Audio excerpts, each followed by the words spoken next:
দেউতা সকলোৱে মিলি আৰু আমাৰ জঙাইবিলাক বিনি আৰু বাইদেউবিলাক মিলি আমাৰ মাহঁতক নতুন বছৰত উপহাৰ দিয়া কাম কৰিছে। আপোনালোকে দেখিয়ে পাইছে। বহুতে আমালোকে ধন্যবাদ জনাইছোঁ ইহঁতক আৰু আমাৰ বাইদেউবিলাকক আৰু আমাৰ বিনিবিলাকক আৰু আমাৰ মা দেউতা সকলো পাৰ্টিকে আমি বহুত ধন্যবাদ জনাইছোঁ। আৰু আপোনালোকেও এই ভিডিঅ'খন চাই যদি কমেণ্ট কৰিব নাপাহৰিব আৰু লাইক কৰিব নাপাহৰিব আৰু শ্বেয়াৰ কৰিব নাপাহৰিব। আমাৰ সেইটো হৈছে আমাৰ চবৰ পৰা ইম্পৰ্টেণ্ট মিচিং পৰম্পৰাৰ নিয়ম নীতি। এইটোৰ কাৰণে এই ভিডিঅ'খন মই আপোনালোকৰ বাবে বনাই দিয়া হৈছে। Thank U.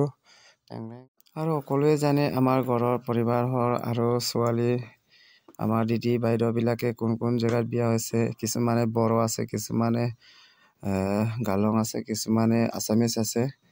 আপোনালোকে চবেই চাই চিনিয়ে পায়। হ'লেও আমাৰ মিচিং পৰম্পৰা নিয়ম নীতি যিটো এইটো ইহঁতে কৰিব আহিছে, এইটোৰ কাৰণে বহুত বহুত ধন্যবাদ। আমাৰ ইটানগৰত আৰু চিমেণ্ট চাপৰি, ঢেকীয়াজুলি আৰু নামে সকলো দীপা সকলোৱে আহিলে আৰু আমাৰ দেউতাৰ সৰু বায়ৰ বি দেখা পাম। য'তৰ পৰা ইহঁতৰো 3জন আহিলে, ইহঁতে মিলি 2জন বাপেকৰ সন্তান 2জনে। এইটো হৈছে আমাৰ চবৰ পৰা ডাঙৰ, এইটো হৈছে আমাৰ লুইত গাঙৰ। আমাৰ সকলো চবৰ পৰিবাৰৰ পৰা ডাঙৰ দেউতাৰ